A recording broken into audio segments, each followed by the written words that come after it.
Hello friends. आज हम लोग नीट डेली टेस्ट नंबर 2 के सॉल्यूशन को डिस्कस करेंगे। ये फर्स्ट पार्ट है, इसमें केवल 10 क्वेश्चन को सॉल्व करेंगे और उसके बाद में सेकंड पार्ट में हम लोग नेक्स्ट 10 क्वेश्चन को सॉल्व करेंगे। तो चलिए देखते हैं पहला क्वेश्चन क्या है। पहला क्वेश्चन है, ये parallel plate capacitor of capacitance c not is charge to a potential v not, the charging battery is then disconnected. Okay, ये कैपेसिटर है और इसको एक वी नॉट बैटरी से चार्ज कर दिया गया है। इसका कैपेसिटेंस सी नॉट है। इसमें चार्ज कितना आ गया, वो हो गया सी नॉट टाइम्स वी नॉट। इतना चार्ज इसमें आ गया। इसके बाद में इसको डिस्कनेक्ट कर दिया गया और उसके बाद क्या किया। Now a dielectric slab of dielectric constant k is inserted such that it fills half the space between the plates lengthwise parallel to the electric field. तो ये हमारा ये कैपेसिटर है।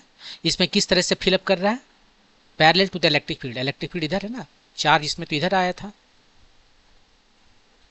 तो इलेक्ट्रिक फील्ड का डायरेक्शन इधर है, इसके पैरेलल वो जो है सो फिलअप कर रहा है। मतलब कि यहां पर इस तरीके से फिलअप किया और इस तरीके से फिलअप करने के बाद में आधा में केवल फिलअप किया और पूछ रहा है उसके बाद में what is the new potential difference across the capacitor. ये जो कैपेसिटर है इसके अक्रॉस में जो पोटेंशियल डिफरेंस है वो नया वो कितना है। तो देखिए अब ये दो कैपेसिटर बन गया, ये कैपेसिटर C1 हो गया, ये कैपेसिटर C2 हो गया। आप इसको दिखा सकते हो ऐसे, ये दो ठो कैपेसिटर बन गया आपका। नीचे वाला जो कैपेसिटर है उसका कैपेसिटेंस है C0/2। इसका यदि C0 है, शुरू में C0 था, आधा का कितना हो जाएगा C0/2। कैपेसिटेंस होता है ε0A/d। हमने क्या चेंज कर दिया, क्रॉस सेक्शनल एरिया को आधा कर दिया, राइट। ये देखिए क्रॉस सेक्शनल एरिया जो है उसको आधा कर दिया, डी को चेंज नहीं किया, तो जो कैपेसिटेंस है वो आधा हो गया, आधा हो गया। इसका वाला भी आधा हो गया था बिना इलेक्ट्रिक का, डाइलेक्ट्रिक का। लेकिन डाइलेक्ट्रिक जैसे हम इसमें इंट्रोड्यूस किए, उसका डाइलेक्ट्रिक कांस्टेंट के है, तो इसका कैपेसिटेंस कितना हो जाएगा, के टाइम ज़्यादा। डाइलेक्ट्रिक सिंपली उतना टाइम ज़्यादा उसका कैपेसिटेंस बढ़ा देता है। अब आपको बताना है कि यहाँ पर कितना इसका पोटेंशियल ड्रॉप कितना है। दोनों के बीच में जो पोटेंशियल डिफरेंस है वो तो सेम रहेगा। ये मान लीजिए ए और बी के बीच में जो पोटेंशियल ड्रॉप है वो है VAB, नया वाला है V1 मान लेते हैं। ये V1 कितना है वो मुझे बताना है, ठीक है। तो देखिए बहुत सिंपल क्वेश्चन है यहाँ पर। अब देखिए आपके पास जो चार्ज फिक्स है, राइट। चार्ज यहाँ पर जो आया था का Q0, वही Q0 चार्ज कुछ इधर गया और कुछ इधर गया, ठीक है। तो यही चार्ज दोनों में अलग अलग है। अब चार्ज कितना है, अब आप ये कर सकते हो कि यहाँ पर जो पोटेंशियल डिफरेंस मान लेते हैं V1 है, चार्ज कितना आया, इसमें चार्ज कितना आया, इसको सॉल्व करेंगे। उतना नहीं करने का है, तब जाके आप आंसर लाओगे, तो उतना नहीं करने का, डायरेक्ट हम कर सकते हैं। ये देखिए आपका जो है सो हम यहाँ पर दिखा देते हैं, ये आपका सिचुएशन है अभी, बिल्कुल यही वाली सिचुएशन है। यहाँ से कितना चार्ज है इस दोनों को मिला के, मान लीजिए क्यू चार्ज आ रहा है कहीं से, वही दोनों में मिला के है। इसका कैपेसिटेंस C1 है, इसका कैपेसिटेंस C2 है, इस पर कितना चार्ज आएगा। देखिए ये दोनों में पोटेंशियल सेम है, पोटेंशियल डिफरेंस सेम है। इसके अक्रॉस में जाइए या इसके अक्रॉस में जाइए, पोटेंशियल डिफरेंस दोनों में सेम है, लेकिन चार्जेस डिफरेंट है। तो चार्ज जो है सो कितना आएगा, इस केस में चार्ज जो आते हैं, पहला में जो चार्ज आएगा वो होगा C1/C1 + C2। मैं ऐसा क्यों लिख रहा हूं, मैं डायरेक्ट यहां से देख लूंगा, Q = CV लिखूंगा, small q = CV, small q = CV1 लिख सकता हूँ। V1 फिक्स्ड है तो Q प्रोपोर्शनल है C के, Q प्रोपोर्शनल है C के, तो जिसका C ज़्यादा होगा उसके पास ज़्यादा चार्ज होगा। इसका मतलब यहाँ इसका जो कैपेसिटेंस है मुझे ऊपर में लिखना पड़ेगा, और ये आपका टोटल चार्ज है, शुरू वाला चार्ज है। तो आपको पता हो गया है कि कितना चार्ज है इसके ऊपर में। तो पोटेंशियल ड्रॉप कितना हुआ आएगा, यहाँ पर देख लीजिए, ये Q1 आपको पता हो गया, तो पोटेंशियल ड्रॉप कितना आएगा, हमें सिर्फ एक ही फॉर्मूला याद रहता है, Q = CV।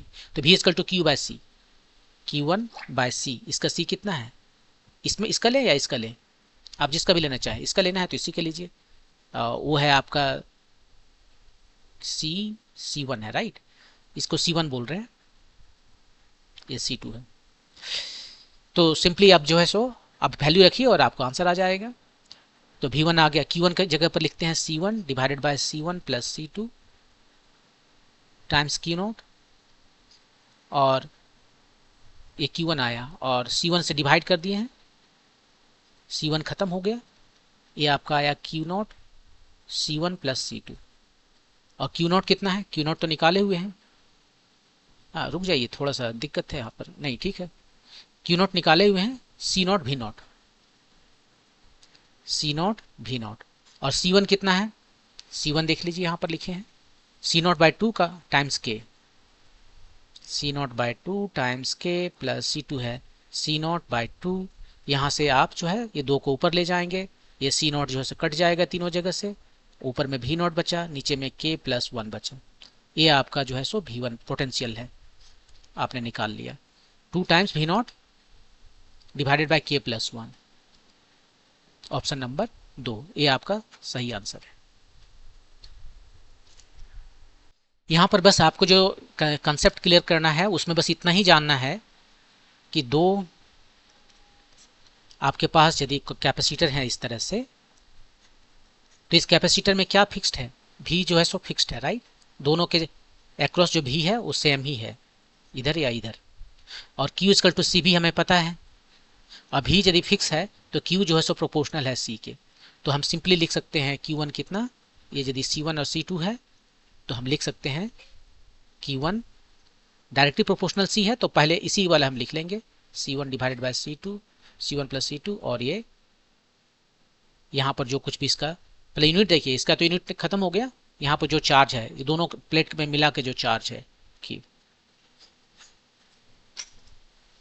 यही काम आप करते थे यदि 2 रजिस्टर आपके पास है और इससे होकर जो करंट आप जाता है ये R1 और R2 रहता है, तो इसमें कितना रजिस्टर करंट जा रहा है, वो आप करंट कैसे बताते हो, करंट बताते हो R2 divided by R1 plus R2 times AI। यहाँ पर R2 लिखे हैं, R1 नहीं लिखे, क्यों, क्योंकि देखिए इसमें क्या दोनों की जगह क्या फिक्स्ड है, भी फिक्स्ड है, राइट। और I भी में क्या रिलेशन है, V=IR, भी फिक्स्ड है तो I जो है प्रोपोर्शनल हुआ 1/R के, 1/R के प्रोपोर्शनल हुआ, तो इसका R नहीं लिखेंगे, जिसका R ज़्यादा होगा उसका करंट, उसमें करंट कम बहेगा, जिसमें R कम होगा उसमें करंट ज़्यादा बहेगा। तो इसमें जो है सो R यहाँ पर, R1 यहाँ नहीं लिखेंगे, इसमें कितना करंट बह रहा है, इसमें जो इसका वैल्यू पहले लिखेंगे, उसके बाद में सम कर देंगे। यही काम आप जो है सो इसमें भी कर सकते हो। जैसे मान लीजिए रेजिस्टेंस की बात कर रहे हैं, सीरीज में है 2 रेजिस्टेंस, ठीक है, और ये दोनों के अक्रॉस में जो वोल्टेज कितना है, V है। यहाँ पर कुछ जो वोल्टेज ड्रॉप हुआ वो V1 हुआ, यहाँ पर जो ड्रॉप हुआ वो V2 हुआ। ये मान लीजिए R1 है, R2 है।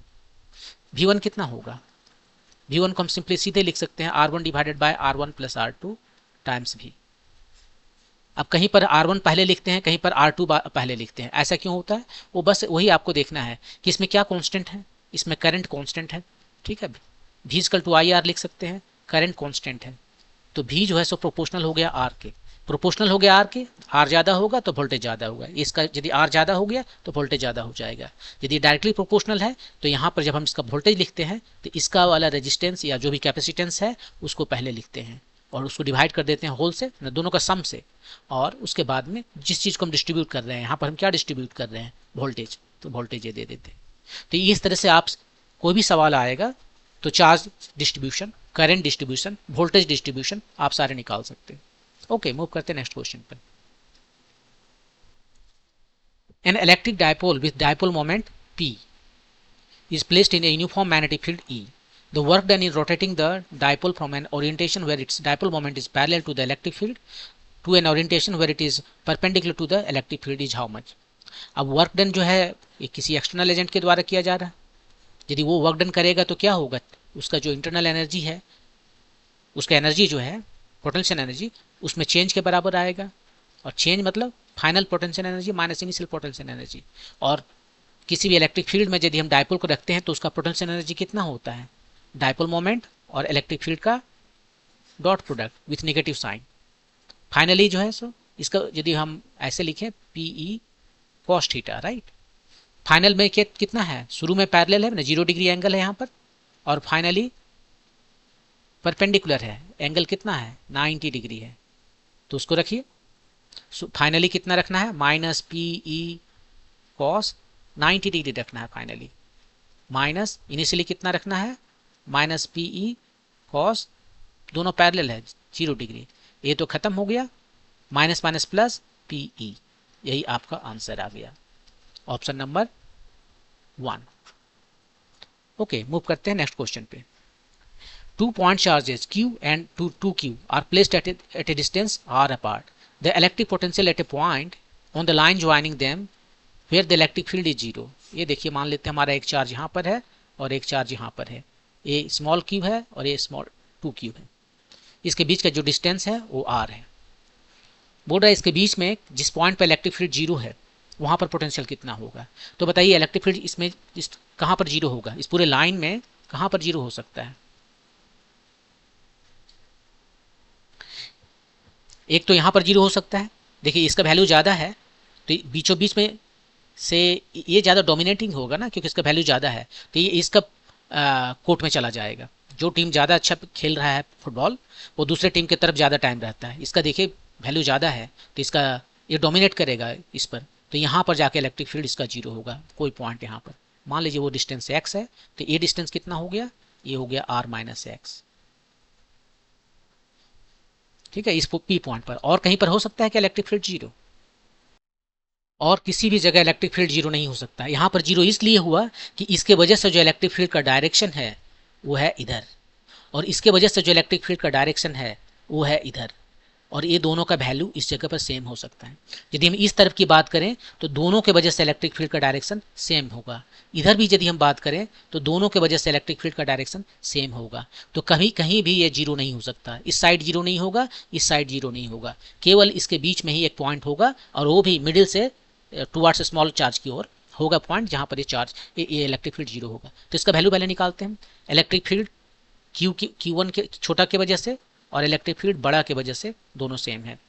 तो कोई कांस्टेंट रहता है, इलेक्ट्रिक फील्ड कितना होता है, कोई कांस्टेंट, चार्ज का वैल्यू और डिस्टेंस का स्क्वायर, डिनोमिनेटर में डिस्टेंस x है, x स्क्वायर।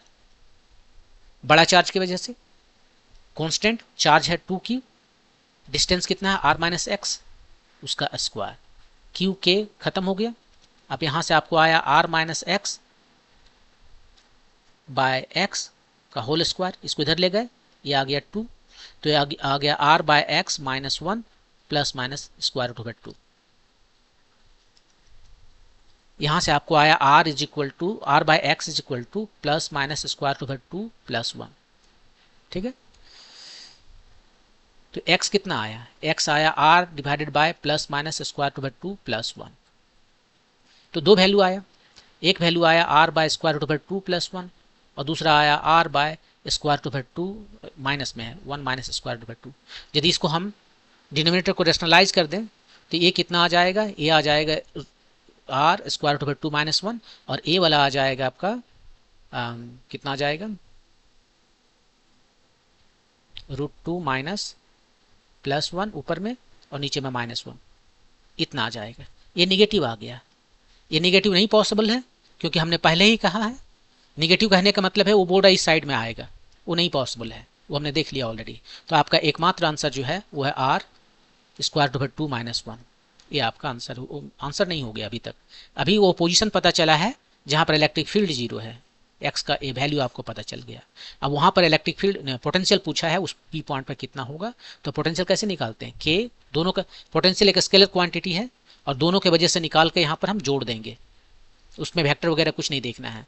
k q यहाँ पर डिस्टेंस होता है, इलेक्ट्रिक फील्ड में स्क्वायर होता है, इसमें डिस्टेंस होता है x, और दूसरा के वजह से दूसरा का चार्ज q है और उसका डिस्टेंस था r माइनस एक्स, बस स्क्वायर नहीं करना है, पोटेंशियल है ये दोनों में जो कॉमन है उसको कॉमन कर लेते हैं, 1 by x plus 2 by r minus x.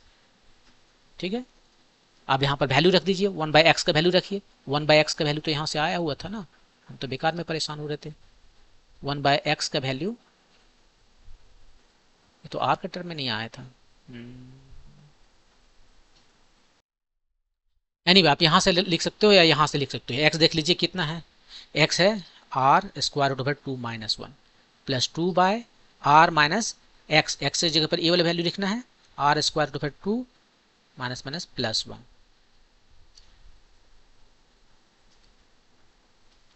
के क्यू क्यों नहीं, इसको भी वैसे ही रहने दें जैसा था पहले से।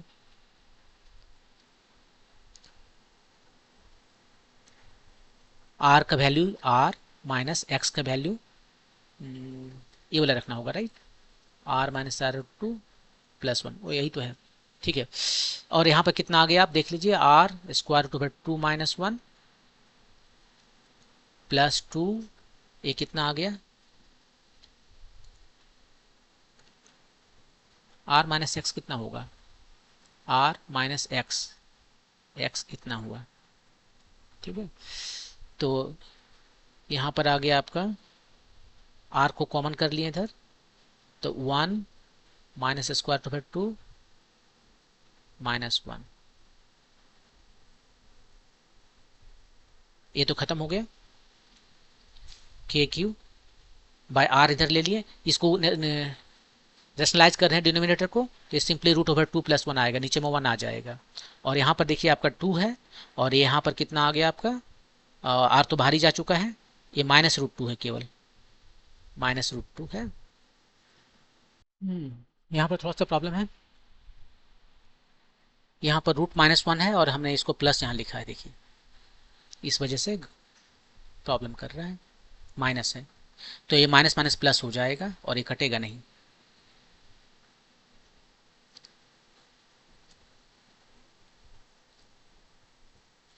ये देखिए क्या हो जाएगा, आर बाहर कर लिए, one minus minus plus one two minus square root over two, और ये आर तो यहाँ से बाहर कर लिए, प्लस है, और रूट टू माइनस वन, यहाँ से रूट टू माइनस वन बाहर कर लिए, तो ये आपका सिंपली बच गया स्क्वायर रूट ओवर टू। यदि यहाँ से स्क्वायर रूट ओवर टू हम बाहर करते हैं तो बचता कितना, square root over two minus one, और ये वाला हम बाहर ऑलरेडी कर चुके हैं, नहीं किए हैं, ओके, इसको ऊपर ले गए थे, इसको बाहर नहीं किए हैं, ठीक है। तो ये आपका आ गया square root over two. Next step जो है रूट टू प्लस वन, और इसको अब रेशनलाइज करेंगे तो ये हो जाएगा square root over two plus one, और सब मिला के फाइनली आपका आंसर आ जाएगा के क्यू बाय आर। देखिए ये हो गया root two plus one plus ये हो गया टू प्लस रूट टू, और सब मिला के आपका वैल्यू आ गया two root two plus three, यही आपका आंसर है, k q by r two root two plus three, k q by r two root two plus three, option number three, ये आपका सही आंसर हो गया। तो इसमें थोड़ा सा कैलकुलेशन है और आपको करना पड़ेगा। ओके, मूव करते हैं नेक्स्ट क्वेश्चन पे। A network of four capacitors of capacitance C each of is connected to a battery of voltage a as shown in the figure, calculate the total charge stored in the circuit.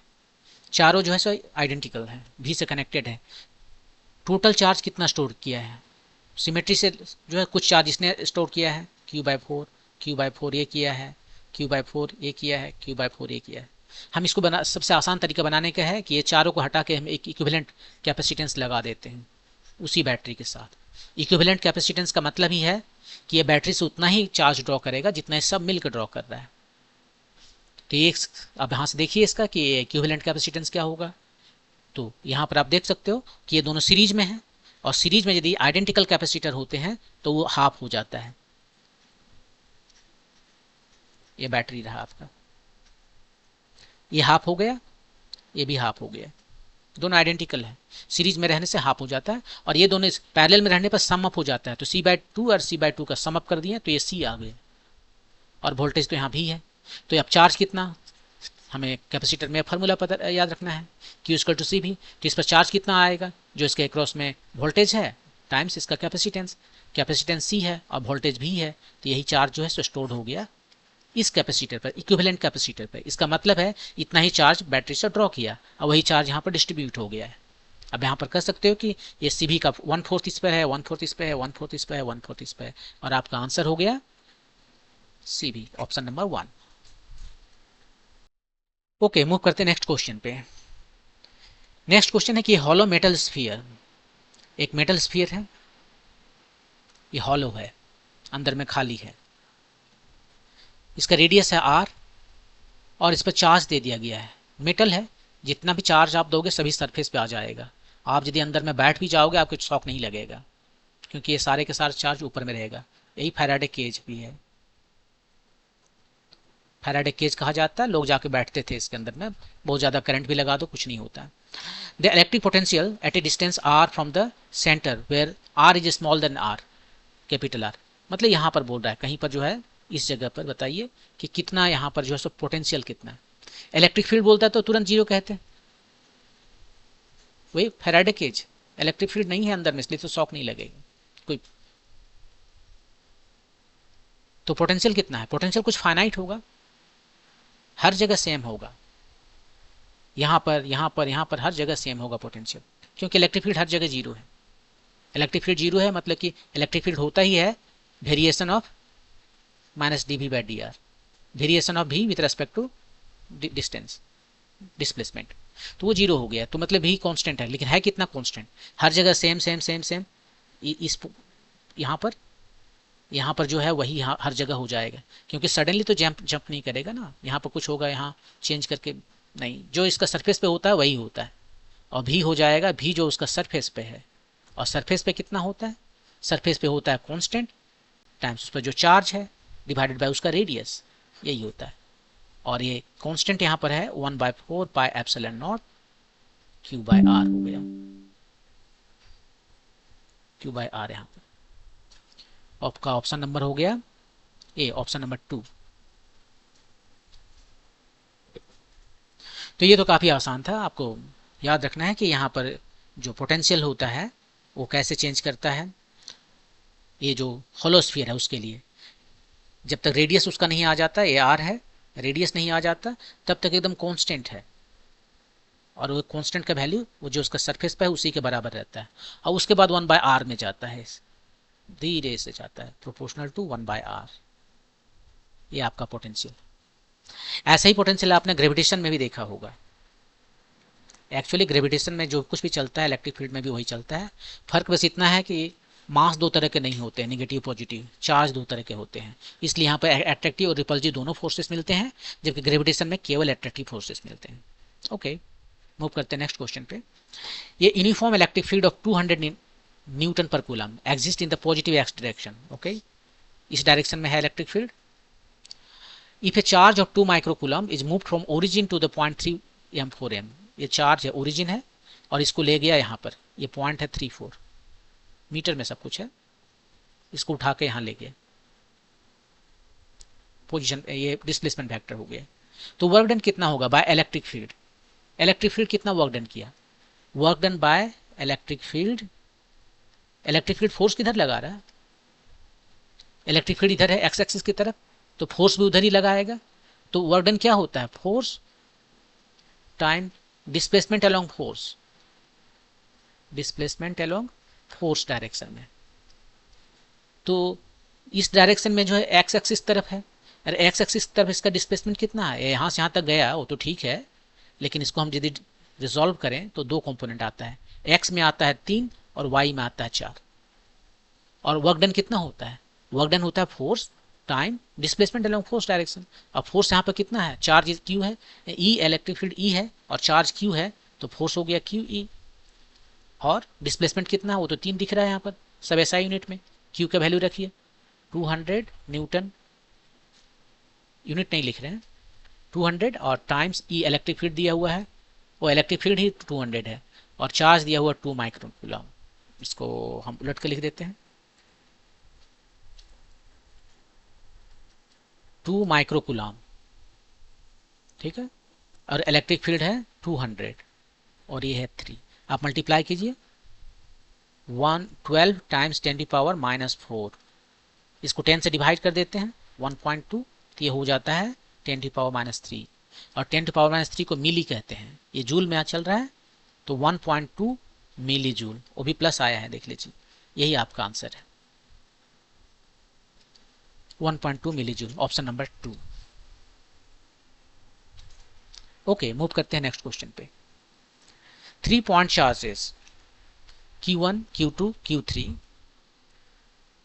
are placed at the vertices of an equilateral triangle of side 10 cm।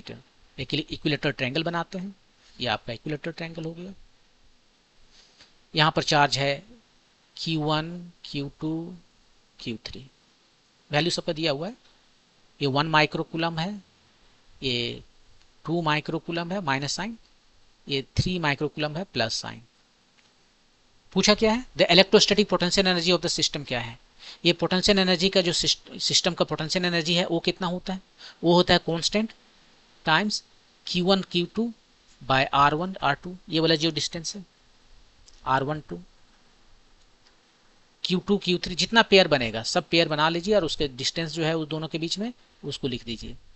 यहाँ पर 3 ही pair बनेंगे और ये constant कितना है, constant का value तो 9 times 10⁻9 आता है, वो शायद दे भी दिया है, नहीं दिया है, यहाँ पर दिया है। और Q1 Q2 अब हम ब्रैकेट में क्या लिखना है, हमें लिखना है दोनों चार्जेस का प्रोडक्ट और उसके बीच का डिस्टेंस जो है उसका वैल्यू लिखेंगे। और डिस्टेंस तो हर जगह सेम है, इक्विलेटरल ट्रायंगल है ना, हर जगह 10 सेंटीमीटर है, 10 सेंटीमीटर ही है। तो उसे बाहर कर लेते हैं, कैलकुलेशन इजी हो जाएगा।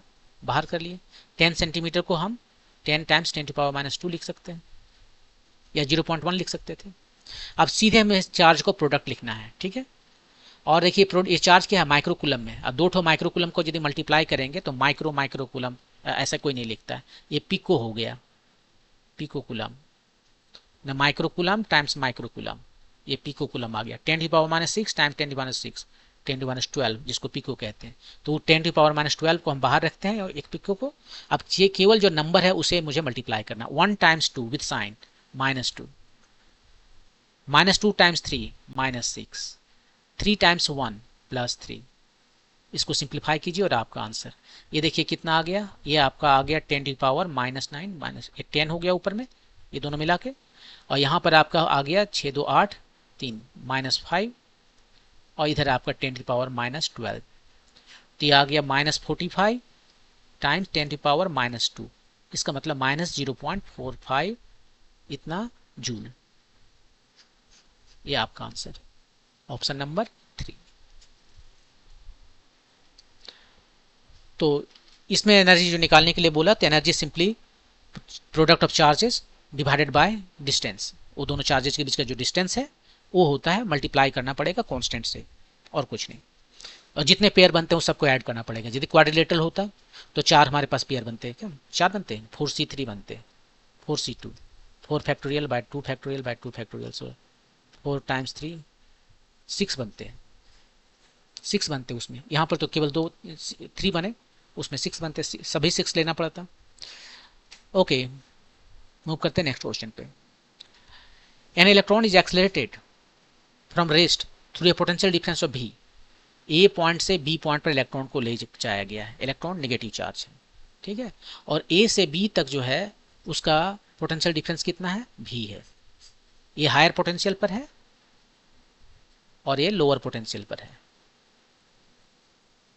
If its kinetic energy increases, kinetic energy increase is e k and its mass is m e, charge is small e, which of the following is correct. E k पूछ रहा है और भी पूछ रहा है, दो चीजें हैं। इसका काइनेटिक एनर्जी देखिए, काइनेटिक एनर्जी, पोटेंशियल एनर्जी।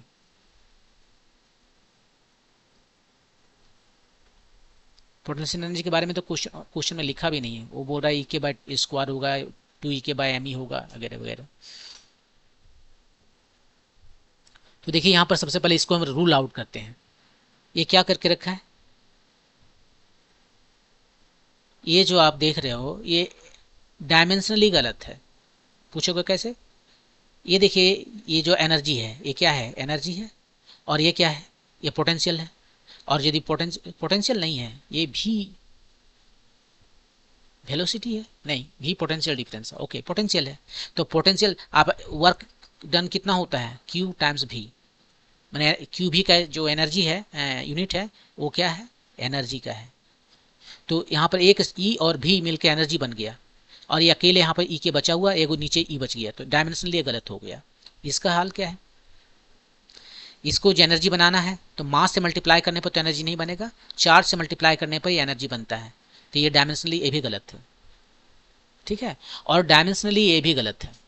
ये इसने क्या समझ दिया, ये भी वेलोसिटी समझ दिया, हाफ एम भी स्क्वायर कर दिया, नहीं ये भी वेलोसिटी नहीं है, पोटेंशियल डिफरेंस है, इसलिए ये भी गलत हो गया। तो वैसे ही बिना कोई कैलकुलेशन किए आपका आंसर नंबर 1 हो गया।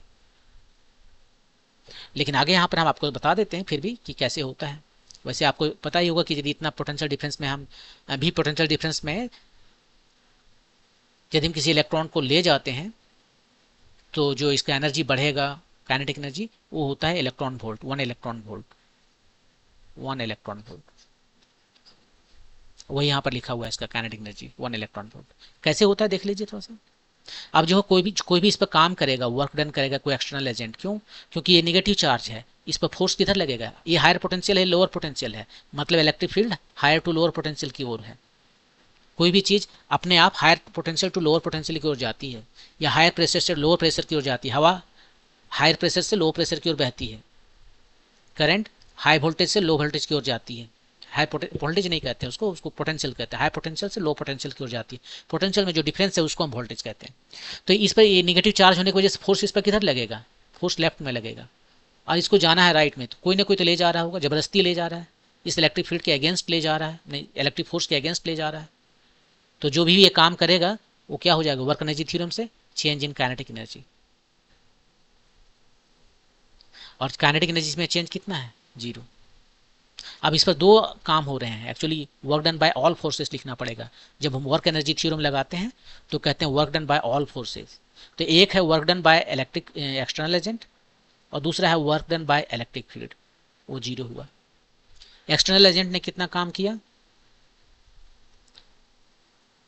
ओ वेट, रुक जाइए, अभी यहाँ पर मैंने इसे 0 क्यों लिख दिया?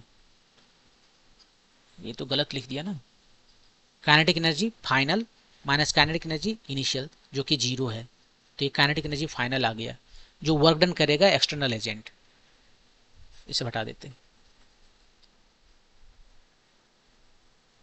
और यहाँ जो एक्सटर्नल एजेंट वर्क कर रहा है वो अगेंस्ट इलेक्ट्रिक फील्ड कर रहा है, तो इसको फोर्स लगाना पड़ेगा इस साइड में, और वो कितना फोर्स लगाएगा? ई। और कितना डिस्टेंस वो चला है यहाँ पर? अब डिस्टेंस नहीं देखना है, अब डिस्टेंस यहाँ पर हमें नहीं देखना है, हमें क्या देखना चाहिए? डिस्टेंस निकालेंगे तो काइनेटिक्स लग जाएगा और थोड़ा सा दिक्कत होगा। तो ऐसे वर्क डन जो है यहाँ पर जो चार्ज को ले जाने में करना पड़ता है वो होता है क्यू भी। तो इस पर कितना वर्क डन किया? -E है चार्ज, और पोटेंशियल जो ड्रॉप है, डिफरेंस है, final potential minus initial potential, ये इतना जो है वर्क डन किया एक्सटर्नल एजेंट ने।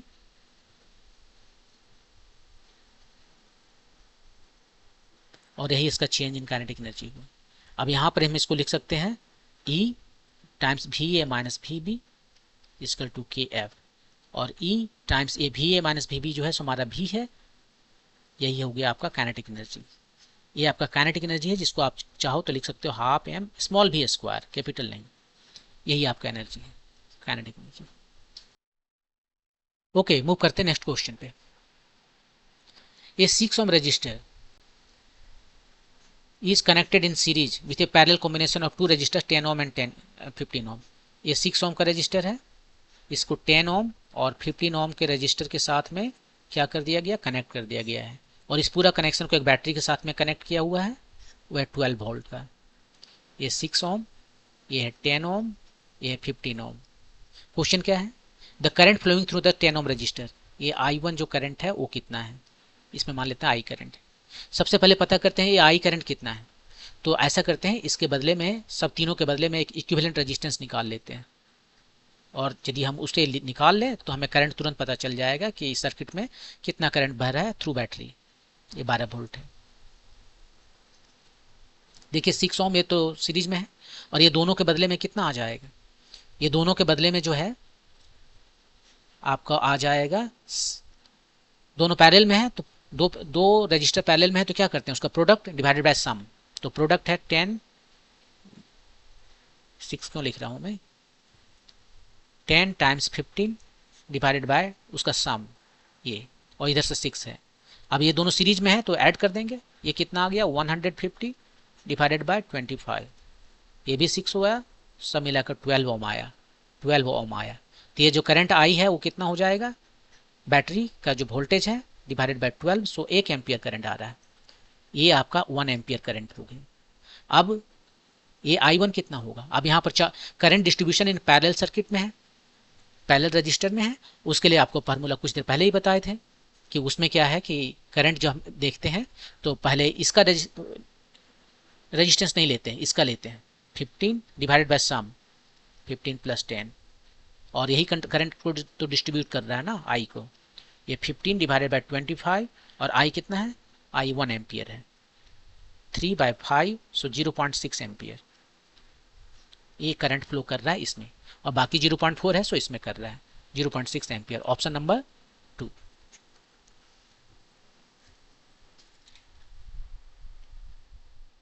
ओके, मूव करते हैं नेक्स्ट क्वेश्चन पे। ये wire of resistance R is cut into N equal part. ये वायर है, इसको एन इक्वल पार्ट में कट कर दिया गया, तो इसका रेजिस्टेंस कितना हुआ, आर बाय एन। इसका कितना हुआ, आर बाय एन। इसका कितना हुआ, आर, सबका आर बाय एन करके। उसके बाद में these parts are then connected in parallel. ये जो सारे आर बाय एन रजिस्टर है इसको पैरेलल में कनेक्ट कर दिया गया है, ठीक है। A R by N, a R by N, सभी आर बाय एन। और पूछ रहा है कि इसका इक्विवेलेंट रेजिस्टेंस कितना होगा।